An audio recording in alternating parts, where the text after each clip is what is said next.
Good morning everyone and most welcome again. कल तक यानी कि प्रीवियस लेक्चर में हम लोगों ने इतना देखा था कि किस फंक्शन का इनवर्स निकाला जा सकता है और किस फंक्शन का इनवर्स नहीं निकाला जा सकता है। हमें पता चला वो सारे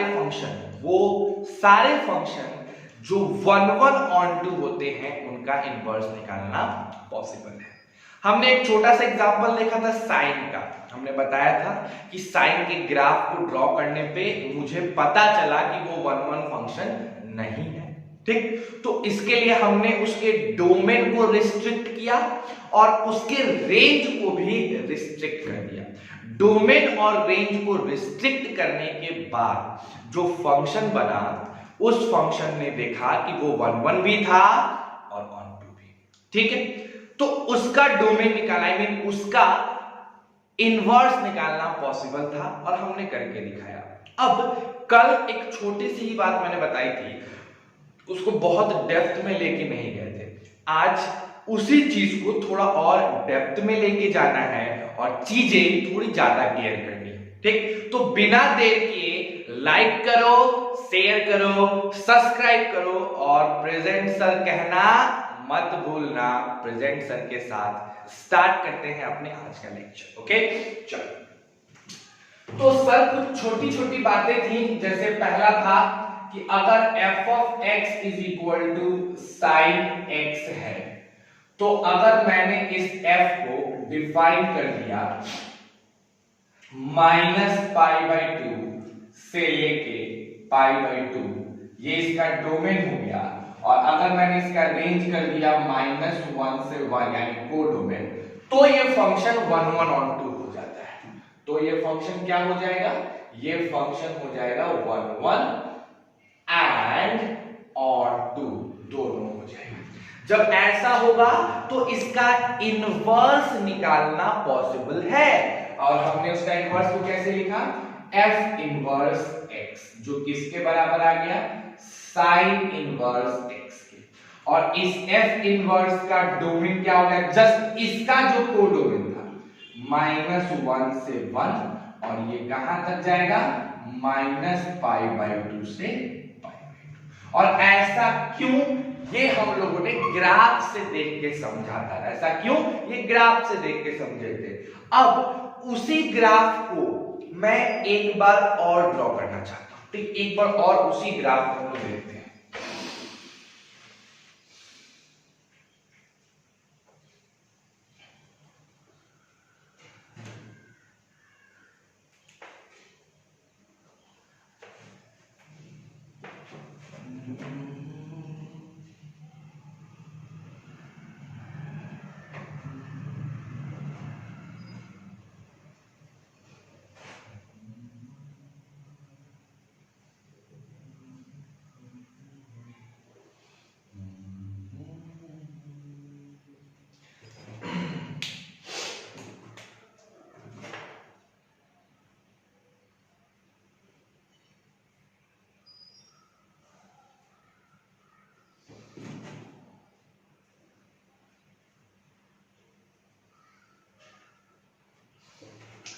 ठीक है, मैंने y is equal to sine x का ग्राफ ड्रॉ कर दिया।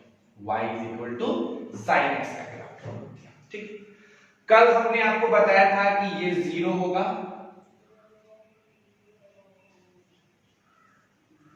ये π/2 होगा और ये -π/2।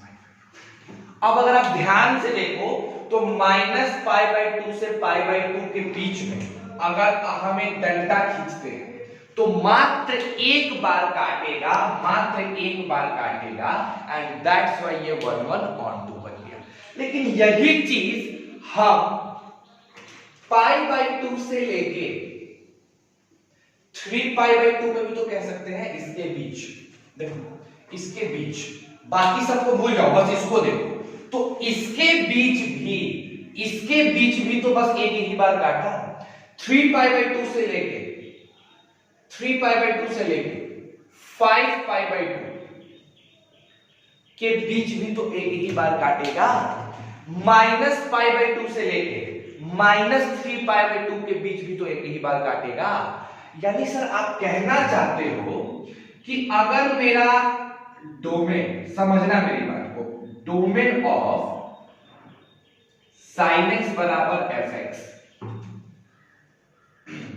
माइनस पाई बाई टू से पाई बाई टू हो, या फिर पाई बाई टू से 3 पाई बाई टू हो, या फिर 3 पाई बाई टू से 5 पाई बाई टू हो, या फिर माइनस 3 पाई बाई टू से माइनस पाई बाई टू हो, या फिर माइनस 5 पाई बाई टू से माइनस 3 पाई बाई टू हो, कुछ भी हो, इस ऐसे सेक्टर्स को बना के हर सेक्टर में मेरा फंक्शन क्या बन जाएगा, 1 तो इस हर एक सेक्टर में इसका इनवर्स पॉसिबल है। तो फिर आप बार बार इसी को क्यों ले रहे हो? क्योंकि इस ब्रांच को, ये सारे के सारे ब्रांच में साइन इनवर्स एक्स पॉसिबल होगा, हर एक ब्रांच में पॉसिबल होगा, क्योंकि हर एक ब्रांच में उसका क्या मिल रहा है, हमको 1 on 2 का कंडीशन मिल जाता है। इस ब्रांच को लोगे, देखो ध्यान से, फिर भी हमको 1 on 2 का कंडीशन मिलेगा, एक ही बार काटेगा। इस ब्रांच को लोगे फिर भी मिलेगा, किसी भी ब्रांच को लोगे इस तरह से सब में मिलेगा। लेकिन इस ब्रांच को हम लोग कहते हैं प्रिंसिपल ब्रांच। क्या कहा जाता है बताओ? प्रिंसिपल ब्रांच कहते हैं, है ना। और साइन इनवर्स एक्स का प्रिंसिपल वैल्यू यानी प्रिंसिपल ब्रांच यही डिसाइडेड है। एंड दैट्स व्हाई अगर हमसे कोई पूछे कि साइन इनवर्स एक्स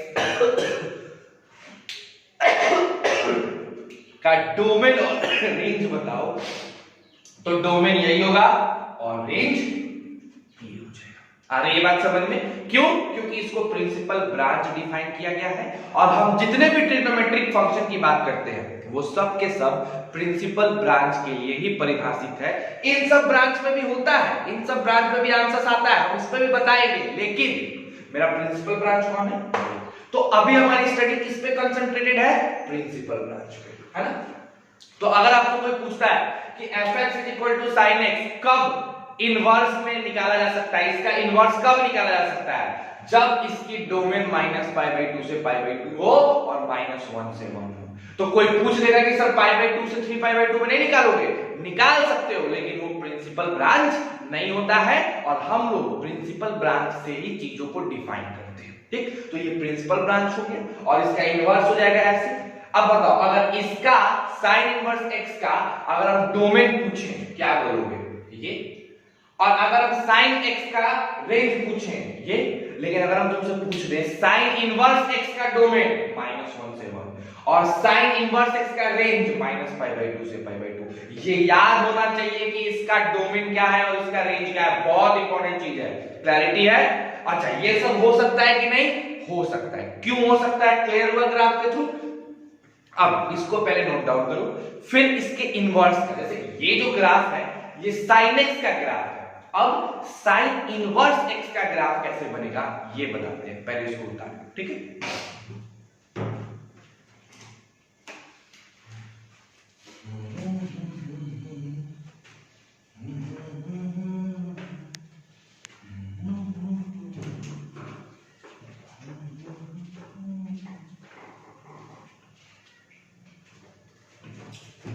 चलिए बच्चों, बहुत सिंपल सी बात है, बहुत सिंपल सी।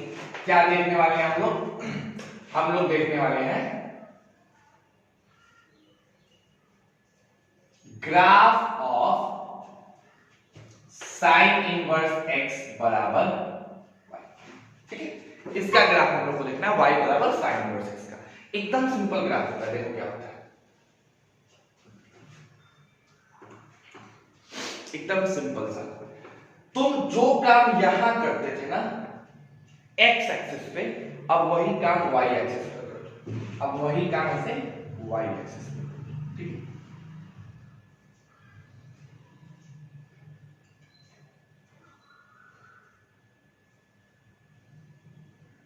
ठीक है, और वहां पे जाके आपको रुक जाना है, वहां पे जाके आपको रुक जाना है जहां पे आपको वैल्यू, देखो ये वाली वैल्यू है, देखो क्या होगा, ये इसके इधर मिटा दो, ठीक है, और इसके इधर मिटा दो। ये ग्राफ आपका जो बना, ये साइन इनवर्स एक्स का ग्राफ बना। अगर हम इसकी कोऑर्डिनेट पूछे तो ये 0 है, ठीक है, यहां पे π/2, अब x पे π/2 आ जाएगा और यहां पे -π/2, ठीक। ये वाला 0 -1 है और ये वाला 0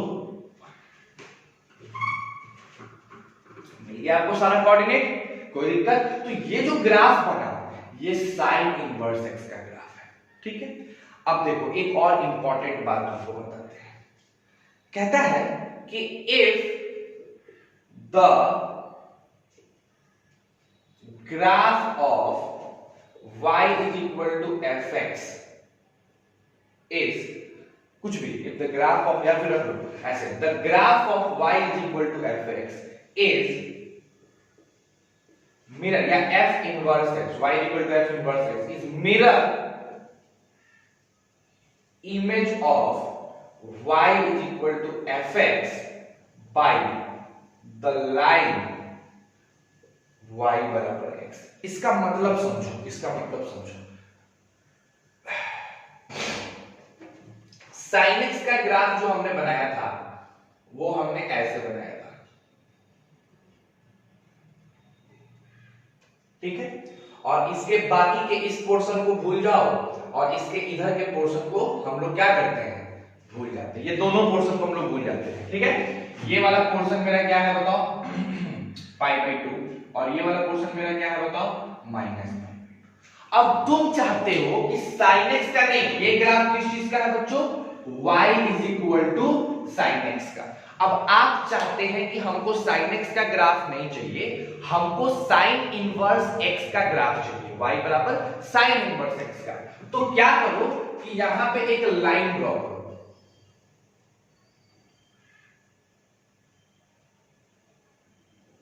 ठीक है, ये लाइन होगा y बराबर x का, ठीक, और इसको शीशा मान के एक ग्राफ बना दो। जब शीशा मान के ग्राफ बनाओगे तो ये वाला ग्राफ बनेगा, इसका इधर बनेगा और इसका इधर बनेगा, ठीक है।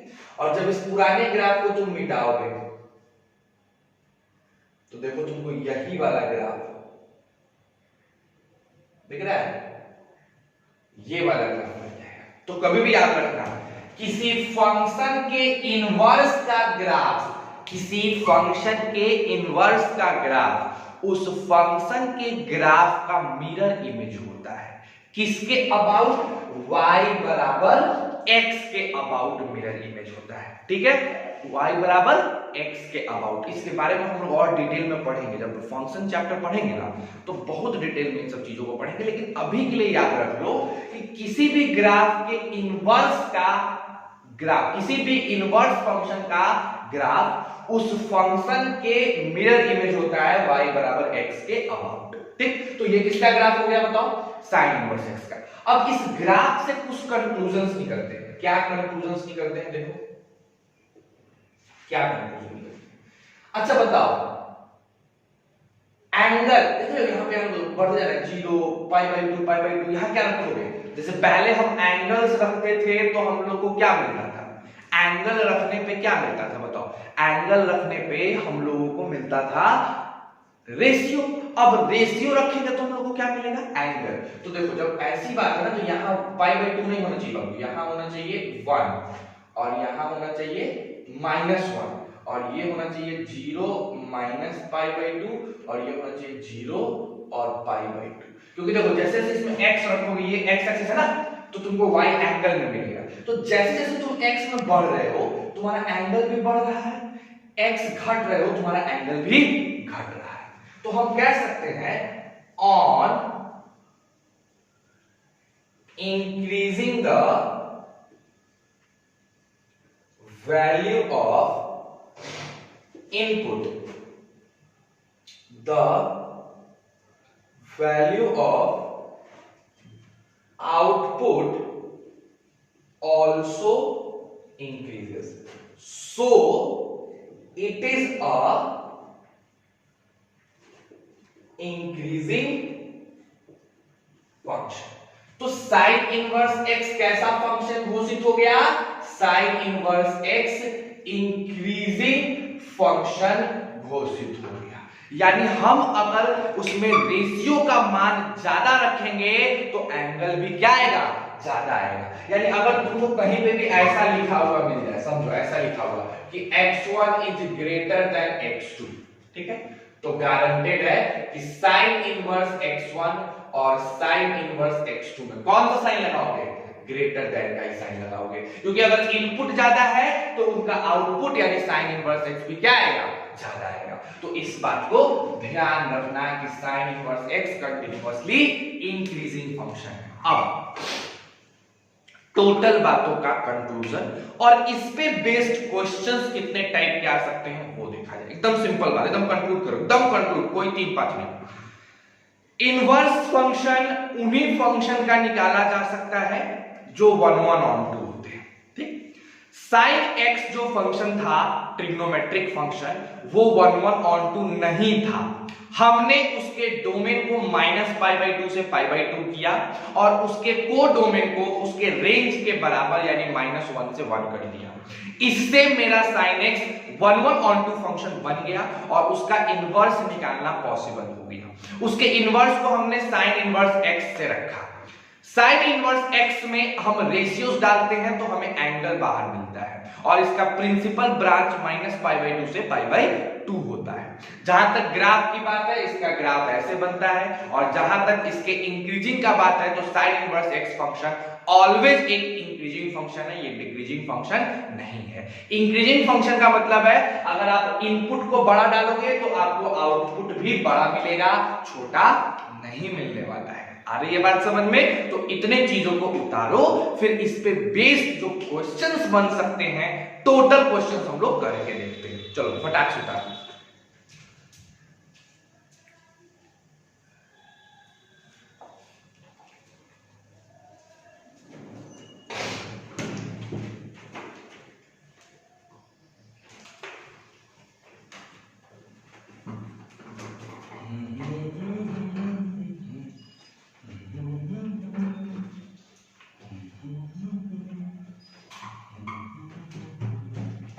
देखिए बच्चों, जो इस पे क्वेश्चंस बनता है वो 2 टाइप का क्वेश्चन बनता है। पहला, अभी तक जितना पढ़े उसने पे, पहला प्रिंसिपल वैल्यू निकालो और दूसरा आप क्या करो? डोमेन निकालो। ठीक, जैसे कल डोमेन का क्वेश्चन तुम लोग को 1-2 को दिखाए थे, तो डोमेन निकालो और प्रिंसिपल वैल्यू निकालो, एक एक करके देखते हैं। तो क्वेश्चन क्या आएगा? Find the principal value of sine inverse √3/2। ठीक है, इसका आपको प्रिंसिपल वैल्यू निकालना है। अब जब ये एग्जाम में अगर आ गया, चाहे सीबीएसई के एग्जाम में आए चाहे बिहार बोर्ड के एग्जाम में आए, अगर ये आपके पेपर में आ गया, आप इसको सॉल्व कैसे करोगे? ऐसे तो डायरेक्ट आंसर का हम तुमको ट्रिक बताएंगे, लेकिन अगर एग्जामिनेशन में बच्चों 1 नंबर में या 2 नंबर में ये क्वेश्चन आता है तो कैसे सॉल्व आउट करोगे ये सीखो। क्योंकि अभी आप बोर्ड सीख रहे हैं, अभी आप आईआईटी क्वेश्चंस को नहीं बना रहे, आईआईटी क्वेश्चन नहीं है, आप बोर्ड के बेस पे हैं, तो बोर्ड की चीजें सीखो। कैसे? आ जाओ। कैसे लिखोगे सर जी? ऐसे लिखेंगे। क्या लिखेंगे? लेट कर लेंगे। हर बार यही काम करते हैं बच्चों, हर बार यही काम। Let sine inverse √3/2 is equal to theta. भाई कोई ना कोई तो एंगल आया होगा, साइन इनवर्स में √3/2 डालोगे तो कोई ना कोई तो एंगल आया होगा। अब बताओ, √3/2 को लिखा जा सकता है साइन थीटा। हम इसको पलट के इधर ला देंगे, इधर इनवर्स था, इधर आएगा तो साइन थीटा हो जाएगा। अरे पढ़े हो ना, ऐसा होता है ऐसा। तो ये हो गया साइन थीटा। अब बताओ √3/2 कितने वैल्यू पे आता है? तो साइन π/3 बराबर क्या? Sine theta. अगर साइन π/3 है तो आपको क्या मिलेगा? साइन √3/2 मिलेगा। अब साइन साइन कटेगा और थीटा की वैल्यू कितनी आ गई? π/3। अब सोचो कि क्या ये थीटा प्रिंसिपल ब्रांच से बिलोंग कर रहा है? क्या ये थीटा माइनस π/2 से π/2 के बीच में है? जी हां, लिखोगे हियर थीटा बिलोंग्स टू -90 से 90, क्योंकि ये 60 डिग्री है। अब -90 से 90 के बीच में ही तो 60 डिग्री आता है, तो थीटा इससे बिलोंग करेगा। हेंस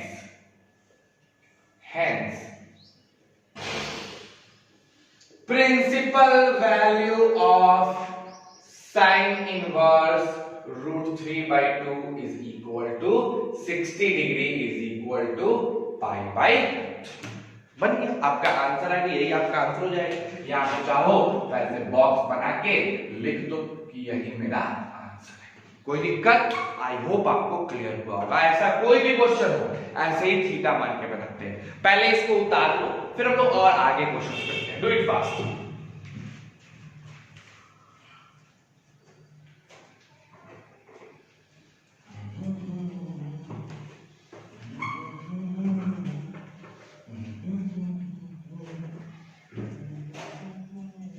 चलो इसका निकाल के दिखाओ तो।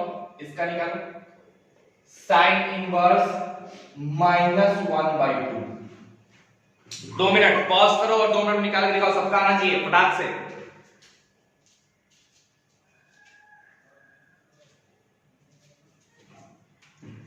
बताइए जल्दी से। सर जी क्या करेंगे? Let sine inverse -1/2 is equal to theta. क्या करेंगे? साइन इनवर्स -1/2 को थीटा मान लेंगे। जब आप ऐसा करोगे तो आपका 1/2 क्या आ जाएगा?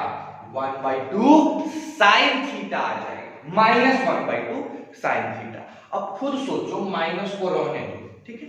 1/2 को लिखा जा सकता है sine π/6 is equal to sine theta. अब ये माइनस अंदर चला जाएगा। Sine -π/6 is equal to sine theta. क्यों? क्योंकि यहां पे हमने एक रूल यूज किया, sine minus theta is equal to minus sine theta. होता है ना? तो ये माइनस अंदर चला है। Sine -π/6 is equal to sine theta.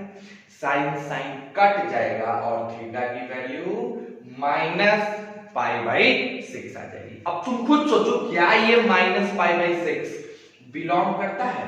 Yes, -π/2 से π/2 के बीच में बिलोंग करता है। तो ये उसका आंसर हो जाएगा। तो हमारा हेंस क्या हो जाएगा? प्रिंसिपल वैल्यू तो लिखेंगे डायरेक्ट, मैं लिख देता हूं पीवी प्रिंसिपल वैल्यू कितना हो जाएगा?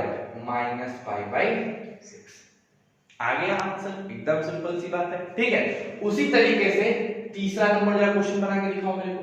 क्या लिखा हुआ है? Sine inverse 1/2। Sign inverse 1/2। लो, ये तो बड़ा आसान है। बनेगा? कितनों को तो आंसर याद होगा, π/6 सर। देखो सर कैसे सर, देखो कितना आसान है। साइन इनवर्स 1/2 को थीटा मान लिया गया, ठीक है। जैसे इसको थीटा माने, बोलो बोलो क्या आ गया? 1/2 is equal to sine theta आ गया। 1/2 को लिख सकते हैं sine π/3 is equal to sine theta हो गया। अब इस कंडीशन में आपका थीटा क्या आ गया? π/3 आ गया। अगर आपका थीटा π/3 आ गया और ये π/3 -π/2 से π/2 के बीच में है, इसका मतलब ये मेरा प्रिंसिपल वैल्यू है। क्या? π/3। ऐसे ही एक फोर्थ नंबर क्वेश्चन बना के दिखाओ। लिखा हुआ है साइन इनवर्स -1/√2। बना सकते हो? बहुत जल्दी, बहुतों के दिमाग में आ गया होगा -π/4, लेकिन फिर भी बना के देखो पूरा, ठीक। पहले इसको उतारो फिर करो फास्ट।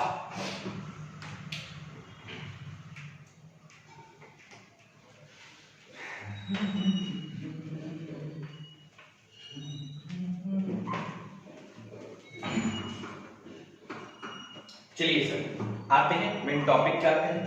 क्या था क्वेश्चन सर? अभी मेरा फोर्थ नंबर मेरा क्वेश्चन क्या था? फोर्थ नंबर क्वेश्चन था साइन इनवर्स -1/√2, है ना। इसको बनाना था। हम क्या करेंगे? मान लेंगे साइन इनवर्स -1/√2 बराबर कितना? जैसे तुम इसको थीटा मानोगे, आपका साइन थीटा बराबर -1/√2 हो जाएगा।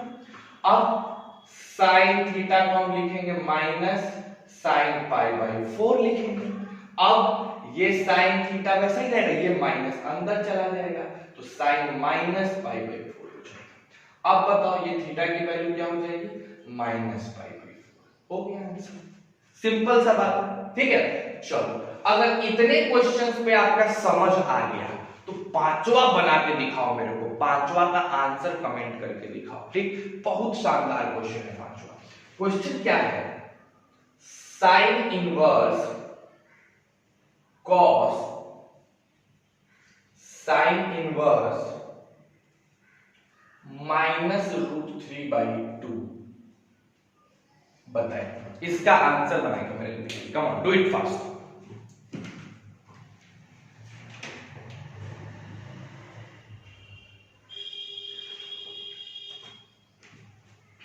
आई होप आपने बना लिया होगा। देखते हुए किसका आंसर है, देखो कितना आसान है। सबसे पहले अंदर से इसको सॉल्व करो, इसकी वैल्यू, ठीक। तो मान लो let sine inverse minus √3/2 is equal to theta, ठीक है।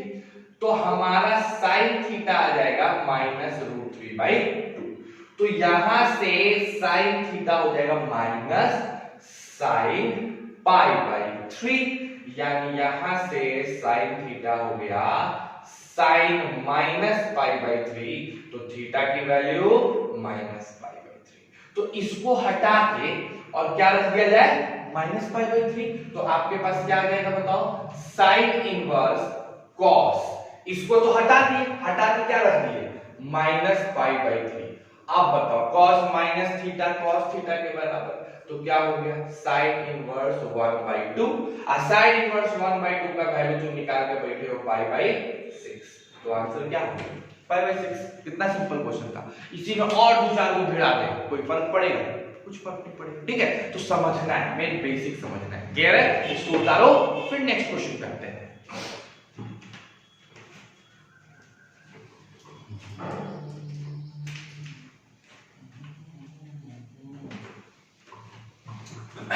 तो ये जो क्वेश्चन था ना बच्चों, ये पहले टाइप का क्वेश्चन था।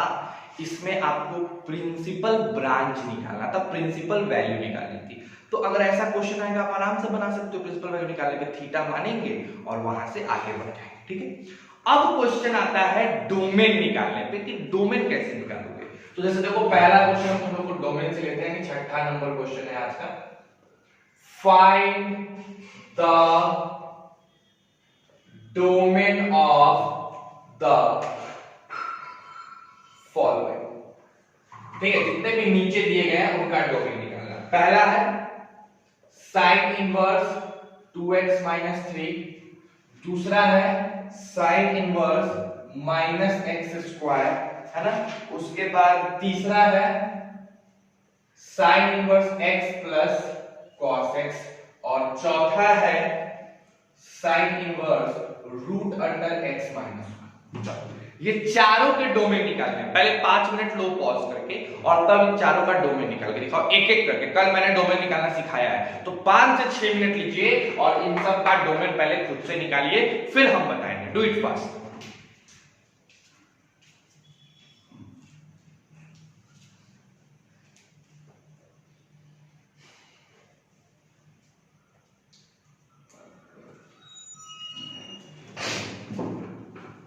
बन गया? जिन्होंने बनाया वेल डन, वेरी गुड। जिनसे नहीं बना, सीखो डोमेन कैसे निकालते हैं। आ जाओ पहले क्वेश्चन से स्टार्ट करते हैं, ए नंबर से। ए नंबर क्या है sir? Sine inverse 2x minus 3। तो भैया मैंने कल ही समझाया था कि डोमेन निकालने का मतलब है x का वैल्यू निकालना जिसके लिए ये फंक्शन डिफाइंड हो। तो साइन इनवर्स कुछ भी, मतलब बीच में कुछ भी रहे, फलाना चीज रहा, यहां पे कुछ भी रहे, साइन इनवर्स 2x माइनस 3 तभी डिफाइंड हो सकता है जब 2x माइनस 3 माइनस 1 से लेके 1 के बीच हो। अरे तभी ना डिफाइंड हो सकता है। ये अंदर वाला, कल ही मैंने बताया था, साइन इनवर्स अंदर वाला, साइन इनवर्स अंदर वाला तभी डिफाइंड हो सकता है जब अंदर वाला -1 से 1 हो। यहां लिखा होता साइन इनवर्स राम, तो पक्का राम -1 से 1 होते तभी साइन इनवर्स जिंदा होता। लिखा होता साइन इनवर्स चूहा, तो भैया चूहा -1 से 1 के बीच होता तभी जिंदा होता।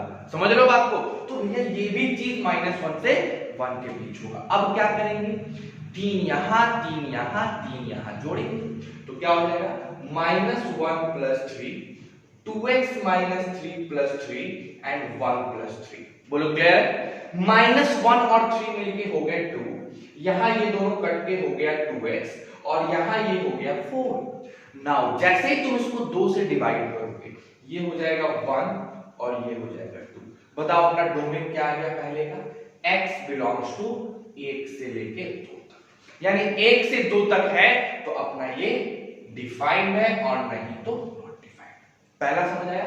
अब आते हैं दूसरे पे। दूसरा क्या कहता है, साइन इनवर्स -x²। अब समझने की कोशिश करो बाबू, साइन इनवर्स -x² है, क्या लिखोगे भैया, मेरा -x² जो है वो -1 से 1 के बीच होगा।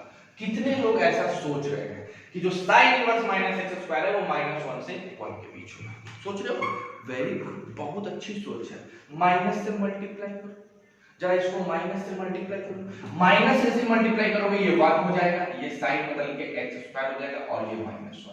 आप जानते हैं कि x² -1 से बड़ा तो होगा, सही बात है, लेकिन असल में x² 0 से बड़ा होता है।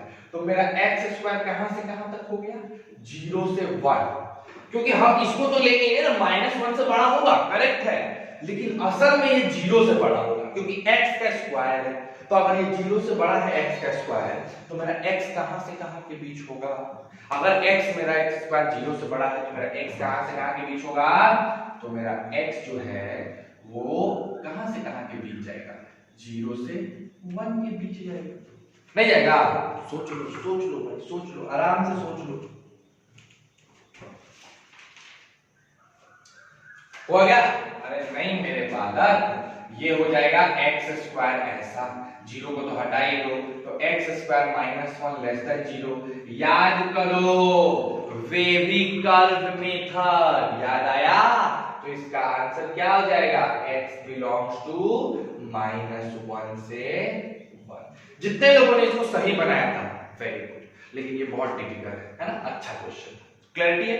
नेक्स्ट इस क्वेश्चन पे आते हैं, तीसरे नंबर पे आते हैं, ठीक है? तीसरा नंबर है सी नंबर, क्या लिखा हुआ है, sine inverse x plus cos x। अब भैया ये जिंदा रहे, इसके लिए इसको भी जिंदा रहना जरूरी है और इसको भी, तो ये तो तभी जिंदा होगा जब -1 से 1 रहेगा और ये तो हर रियल नंबर में जिंदा, तो जो दोनों का इंटरसेक्शन वही ना आंसर आएगा। तो दोनों का इंटरसेक्शन क्या हो जाएगा, दोनों का इंटरसेक्शन हो जाएगा -1 से 1। हो गया डोमेन का आंसर। अब जिसने 11th में डोमेन पढ़ा है उसको तो मजा आ रहा होगा, जिसने नहीं पढ़ा है उसको और भी ज्यादा मजा आ रहा होगा। नेक्स्ट अब इसका क्वेश्चन डी नंबर है ना, डी नंबर क्या है सर, साइन इनवर्स √x - 1। बहुत सुंदर क्वेश्चन, बहुत बढ़िया क्वेश्चन, कोई दिक्कत नहीं है ना? जरा सोचो इस क्वेश्चन का क्या होना चाहिए आंसर। सर क्या करोगे, √x - 1 -1 से 1 के बीच होना चाहिए, ठीक है? जब आप इसको स्क्वायर करिएगा, जैसे ही इसको स्क्वायर कर दोगे तो ये 1 हो जाएगा, ये 1 हो जाएगा, नहीं ये भी 1 और ये भी 1 हो जाएगा। समझना मेरी बात को, एकदम गौर से समझोगे तो चीजें बनेंगी। तो जैसे ही तुम इसको स्क्वायर करोगे ये हो जाएगा x - 1, लो ये 1 से बड़ा 1 से छोटा, इसका मतलब x - 1 1 के बराबर, तो x की वैल्यू 2, नहीं x की वैल्यू 1 के बराबर भी और उससे छोटी भी, तो x की वैल्यू 2 से छोटी। लेकिन एक बात बताओ, 2 से छोटा अगर मैं यहां पे 0 रख दूं तो नेगेटिव में चला जाएगा। तो एक चीज और ध्यान देना है कि x - 1 0 से बड़ा या बराबर होना चाहिए, यानी x 1 से बड़ा होना चाहिए। तो आंसर क्या हो जाएगा बताओ, 1 से लेके 2 के बीच, 1 से लेके 2 के बीच रखो तो आंसर मिलता रहेगा। समझ गए बात को? इस पूरे क्वेश्चन को उतारो फिर आगे बढ़ते हैं, ठीक है? Do it fast.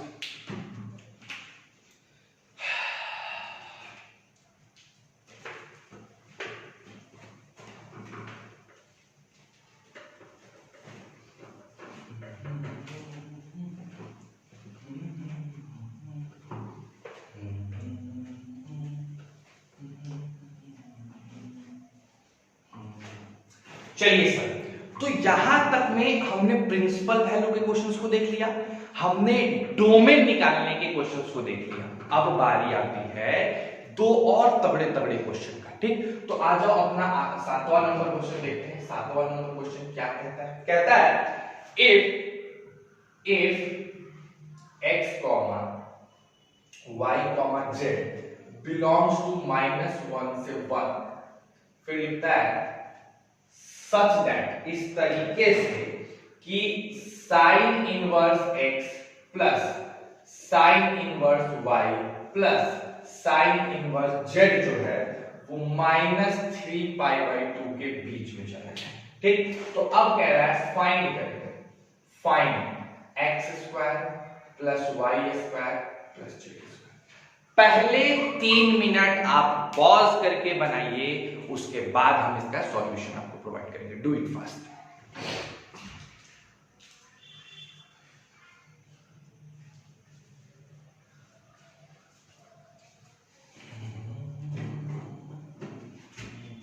चलो ठीक है, आज देखो कितने आसानी से बनेगा, एकदम आराम से देखिए।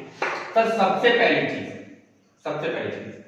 अगर मेरा x -1 से 1 के बीच है, साथ साथ मेरा y भी -1 से 1 के बीच है, और साथ साथ मेरा z भी -1 से 1 के बीच है।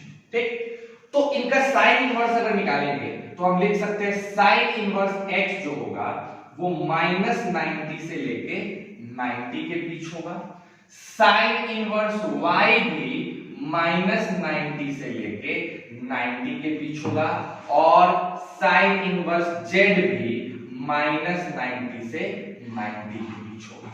तो इसका मिनिमम वैल्यू -90, इसका मिनिमम -90 और इसका मिनिमम -90। तो सब -90 होंगे तब ना जाके -370 डिग्री आएंगे। तो हम कह सकते हैं कि sign inverse x plus sine inverse y plus sine inverse जो z है आपका, ये -3π/2 तभी हो सकता है if and only if sign inverse x आपका -π/2 हो जाए, साइन इनवर्स y आपका -π/2 हो जाए, और साइन इनवर्स z भी आपका -π/2 हो जाए। अगर ऐसा हो जाएगा कि ये भी -π/2, ये भी -π/2, ये भी -π/2, तो उस कंडीशन में x की वैल्यू -1, y की वैल्यू -1 और z की भी वैल्यू -1। तो x² plus y² plus z² यानी कि x² plus y² plus z² बराबर -1 का स्क्वायर, -1 का और -1 का, यानी क्या हो गया 3। तो इसका आंसर क्या आ जाएगा? 3 आ जाएगा। सिंपल सा क्वेश्चन था, थोड़ा सा दिमाग लगाते बन जाता। जिनसे बनाता वेरी गुड, जिनसे नहीं बनाता वो इसको उतारो। और अब हम लोग बात करेंगे कॉस का, साइन की बातें हो गई, कॉस की, चलो उसको उतारो।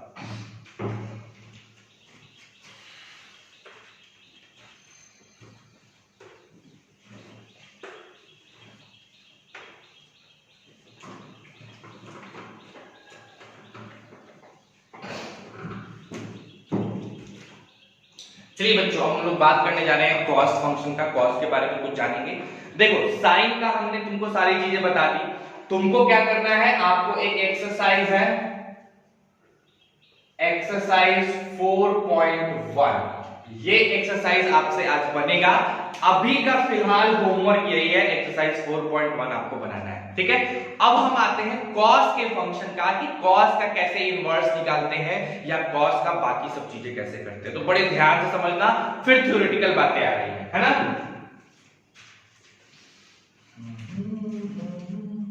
चल, तो कहा गया कि सर मान लीजिए मेरे पास एक फंक्शन है y = cos x, ये फंक्शन भी रियल टू रियल डिफाइंड है, y = cos x या fx = cos x भी रियल टू रियल डिफाइंड है। अब जरा इसका ग्राफ बनाते हैं, ठीक है।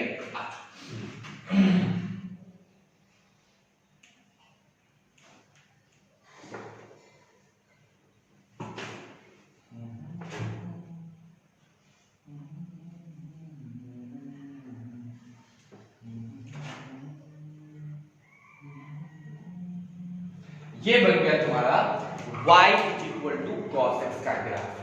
ये 0 होगा, है ना, ये आपका पाई बाई 2 होगा, ये वाला आपका पाई होगा, ये 3 पाई बाई 2 हो जाएगा, ठीक है। This one is your again minus pi by 2 minus pi minus 3 pi by 2, ठीक।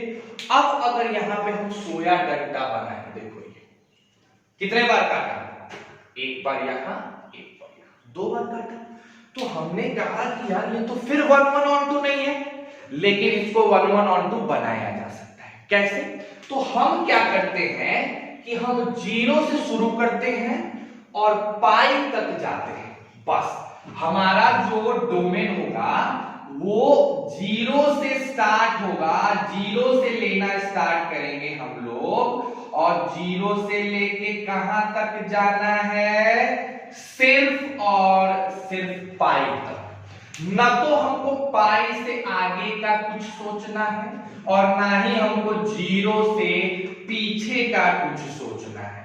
अगर हम सिर्फ और सिर्फ 0 से पाई तक का सोचे, 0 से पाई तक का सोचे, इतने के बीच सोचे, तो इतने के बीच मेरा ये ग्राफ 1 1 है, ऑन टू अभी नहीं है, 1 1 है। और अगर मैंने इस ग्राफ के रेंज को -1 से 1 जो है वो बना दिया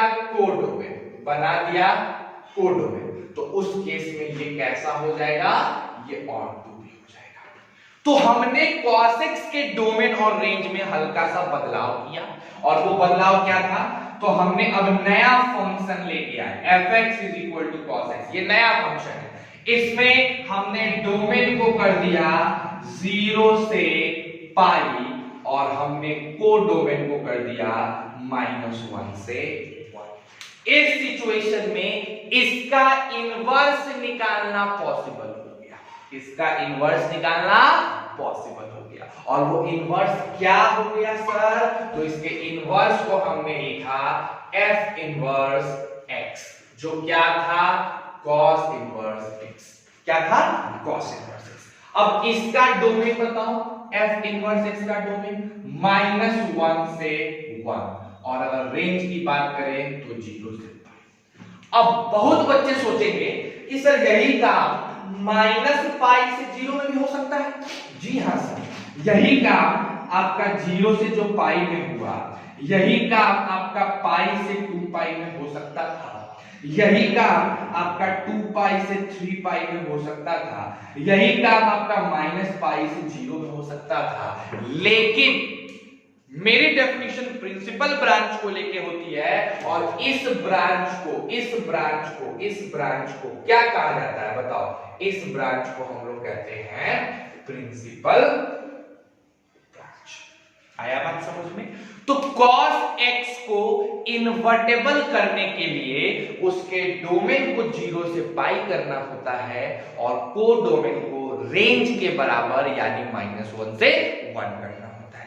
ऐसा कर देने से ये फंक्शन 1 1 और ऑन टू दोनों ही हो जाता है, और जब ये 1 1 ऑन टू हो जाएगा तब इसका इनवर्स निकालना पॉसिबल है, और इसका इनवर्स किस से डिनोट होगा, f inverse x is equal to cos inverse x। और वो कहां से कहां जाएगा, -1 से 1 से लेके 0 से 1। ठीक है, अब इतने को उतारो तो फिर इनवर्स का ग्राफ बताएं और फिर क्वेश्चंस पे आते हैं, है ना। डू इट फास्ट, चलो पास।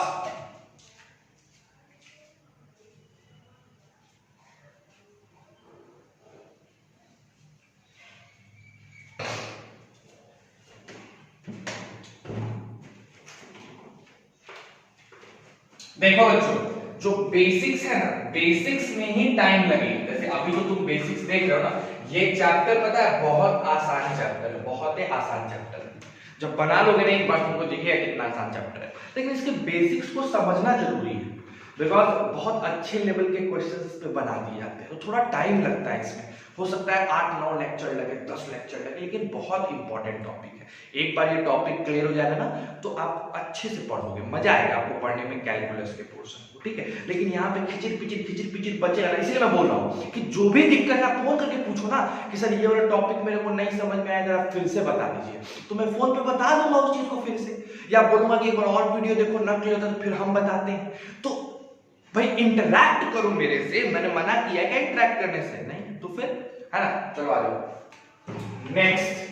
अगर हम बात करते हैं fx is equal to cos inverse x, ठीक है, तो इसका जो होता है वो होता है -1 से 1 और 0 से पाई। अगर इसका ग्राफ बनाया जाए, इसका ग्राफ बनाया जाए y is equal to cos inverse x का, कैसा बनेगा?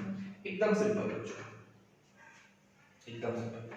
जो काम तुमने y एक्सिस पे किया था यहां कर दो, ऐसे बना दो, ठीक है। ये ऐसे and this will go like this, ठीक है। बोलो क्लैरिटी। अब देखो यहाँ x अगर हम 0 रखेंगे, यहाँ इस पे x अगर 0 रखेंगे तो 0 पे हमको क्या मिलेगा? पाई। तो पाई/2 मिलेगा। जब हम -1 रखेंगे ना बेटा x को, तब मेरे को यहाँ पे मिलेगा पाई, है ना, यहाँ पे पाई मिलेगा, ठीक। तो ये हो गया मेरा पाई। और वैसे ही जैसे मैं यहाँ पे क्या रखूंगा, x को 1 रखेंगे, जैसे 0 से बढ़ता गया तो माइनस हो गया, यहाँ 1 लेके आएंगे, जैसे ही 1 लेके आएंगे हमको क्या मिलेगा? 0 मिलेगा, ठीक। तो इसके नीचे के पोर्शन को हमको भूल जाना है और मेरा ग्राफ बस यही बना है, ठीक है। तो यहां से जो ग्राफ स्टार्ट हुआ और यहां तक जो बना, ये कॉस इनवर्स x का ग्राफ हो गया, ठीक है। अब ये देखो याद रखो, बेसिकली ये कॉस इनवर्स x का ग्राफ है, ठीक। कहां से कहां तक? 0 से स्टार्ट हुआ, -1 से 1 तक इनपुट है, और आउटपुट कहां से स्टार्ट है? 0 से स्टार्ट होकर कहां तक गया? पाई तक। यहां देखा जाए तो इनपुट क्या है अपना? इनपुट है -1 से 1, और अगर हम बात करें आउटपुट की तो आउटपुट क्या है? 0 से पाई। अब देखो बड़ा मजेदार था, देखो जैसे जैसे तुम इनपुट बढ़ा रहे हो, -1 से बढ़ते 1 तक, वैसे वैसे आपका आउटपुट घट रहा है, टक टक टक टक टक टक टक टक टक टक टक टक टक टक घट गया, पूरा आउटपुट घट गया, नहीं घट गया? तो हम कहेंगे as we increase the value of x, then the value of cos inverse x क्या होगा? Decreases, घटेगा। So it is a decreasing function। ये कैसा फंक्शन हो जाएगा? Decreasing function. और अगर ये डिक्रीजिंग फंक्शन है मेरे बच्चों, तो अगर इनपुट बड़ा है तो आउटपुट छोटा हो जाएगा। यानी अगर x1 बड़ा है x2 से, तो cos इनवर्स x1 छोटा हो जाएगा cos इनवर्स x2 से। क्लैरिटी है? एकदम सिंपल सी बात है, ध्यान रखो, इसको उतार लो, फिर हम आगे के टॉपिक पे पढ़ते हैं। Do it fast.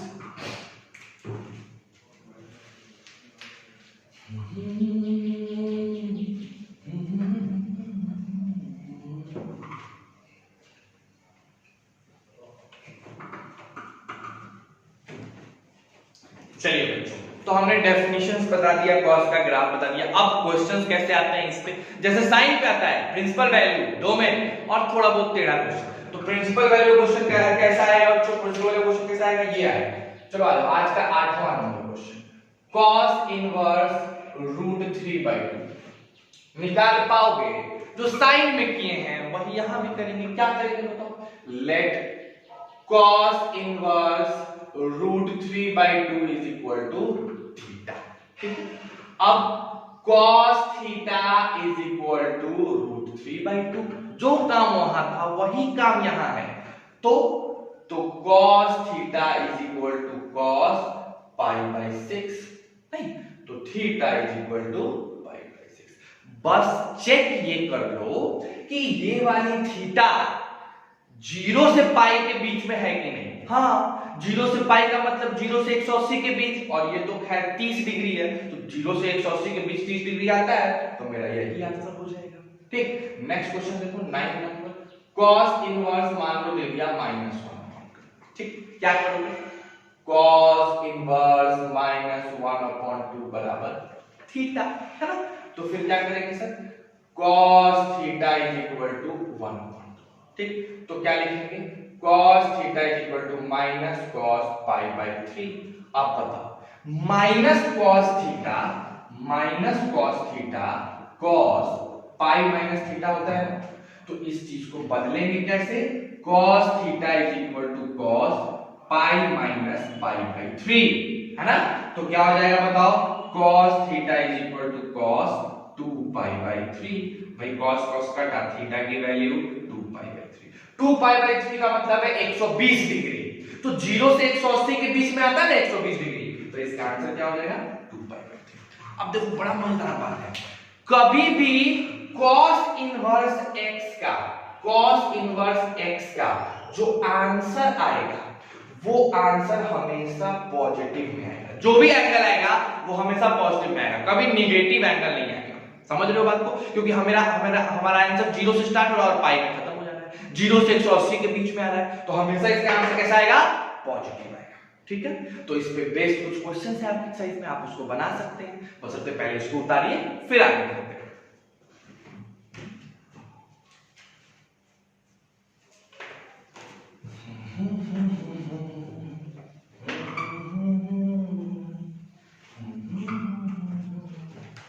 नेक्स्ट देखो 10वां क्वेश्चन है हमारा, cos inverse sin cos inverse 1/2। अब देखो आप इसमें माहिर हैं, cos इनवर्स 1/2 को पट से क्या लिखिएगा बताइए? सर cos इनवर्स रहेगा, sin भी रहेगा, अंदर जो cos इनवर्स 1/2 है इसको हम पट से लिख देंगे, सॉरी sin इनवर्स नहीं, cos इनवर्स पाई बाई 3।